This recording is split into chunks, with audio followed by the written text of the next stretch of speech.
the recognition that you have of Cam's time each and every week that he gives us here, and also what we do each and every day here at Mark Rogers TV, the voice of college football. And Cam, you know I love to go to the 247 stats on these guys. So with Romelo Brinson, we're talking about the 25th rated wide receiver according to the composite.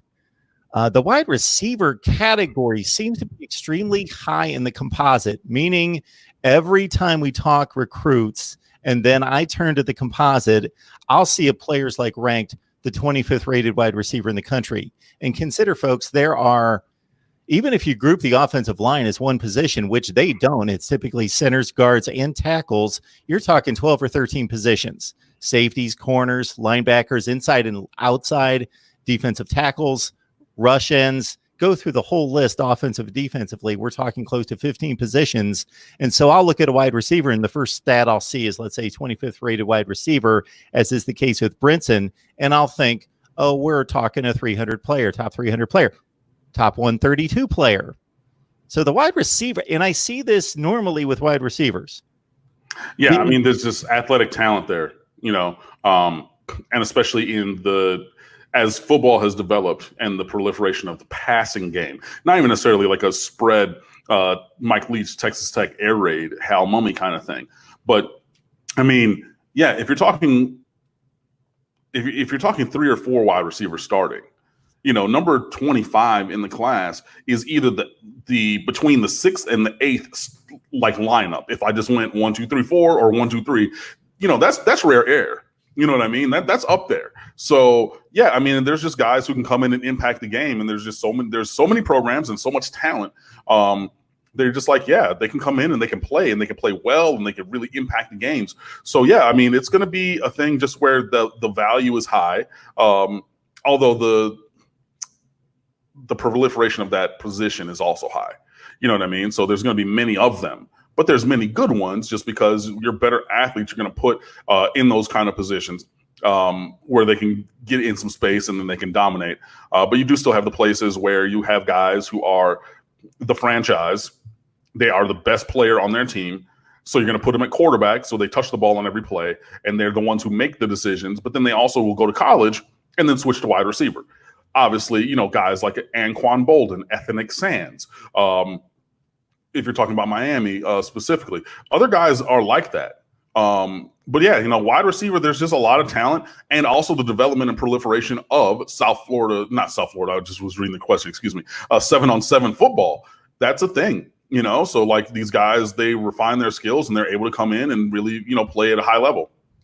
So I got to think that if I've recognized this, obviously everybody's recognized this, that has anything to do with recruiting that looks at it, but specifically those sites themselves, those platforms, ESPN, Rivals, 247 Sports, that are looking to see if they've got an unfair distribution at one position, or if that position just happens to be extra strong, as opposed, you taught class for a long time, balancing out that, do we grade on a curve because I want to have a certain curve to the grade in the class of this current class, or is this just an exceptional class or an underachieving class? And that has to be what it is.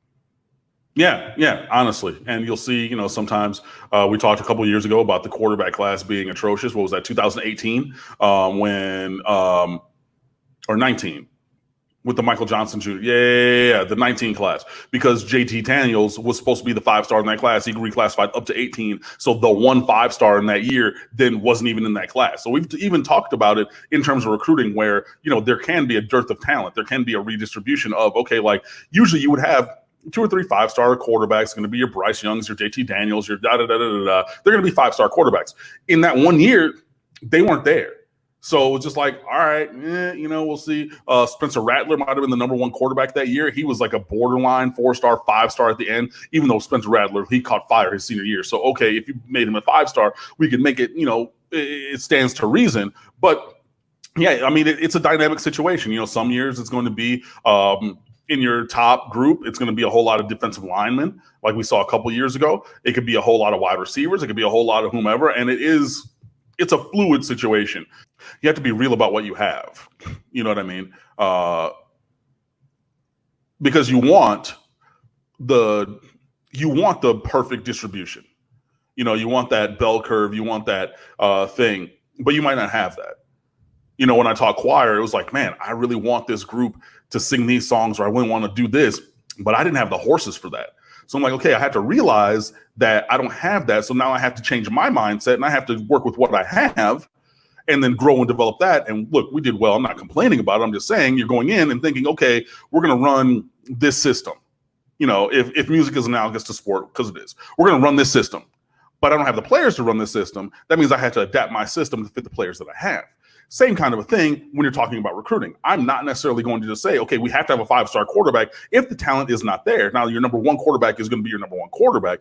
But again, it's a dynamic situation. So, yeah, there is a little bit of wiggle room, we'll call it. Yeah, I find that kind of metric evaluation pretty fascinating. So we went through Brinson again, 25th rated by 247 Sports Composite. 247 itself has him a little bit lower at number 32, still a top 180 player according to 247 Sports, number 132 overall by the 247 Sports Composite, and right in that top to 20 to 25 player in the state of Florida overall. Then we've got Jacoby George, who's the 34th weighted wide receiver. So we've got pretty comparable players there. Number 178 nationally. That's according to the Composite, 26th rated player in Florida. These guys, their numbers are pretty much mirroring each other. So you see why I'm excited about Jacoby George, because if you think, okay, well, Romelo Brinson, Miami Northwestern, legacy program, things like that. Plantation is a very good program. Steve Davis is a very good coach. They put a lot of talent from that program. What's his name? Ryan Shazier went to that, went there, and things like that. I mean, like that is a program that has put out talent over the course of time. Like, what's the name? Kevin Beard. He went to Miami, and then, everything. He went to Plantation, I believe. So, I mean, you got guys who have come through the Plantation program over the course of time. But now you're thinking, okay, Miami Northwestern. That's a supreme legacy program down on 95th Street. Like, that's the one that, like, the gold and blue. And, yo, what's up, AJ? And all kinds of stuff like that, And you think, okay, well, yeah, I want the player from there. And the caliber has to be so different. And then Mark says the stats. And now you see why I'm so excited about Jacoby George, because they're pretty analogous kind of players. Yeah. Now, there was a question in there that I saw about quarterbacks. Yeah, so I'll get to that in 2 seconds. I just want to make one comment, because I think people get so wrapped up, and I mention this from time to time, get so wrapped up in that kind of gold medal mentality of the United States that if they don't see a 1, 2, or 3 next to that guy's name, if they see number 32, we want to be better than the 32nd best team in the country. Well, as Cam explained, you got 3 to 4 wide receivers, sometimes 5 wide receivers on the field. Don't relate it like that. That's a very crude metric that you can do at 2 positions. You have 1 quarterback on the field. You have 1 center on the field. Other than that, you have multiple players on the field at each position, maybe tight end, depending on your formation, that you could say, I want to be a top 10 program, therefore we should bring in a top 10 quarterback. That's a very crude way to look at it, but it's a general way to kind of determine what type of talent you'd like to bring in.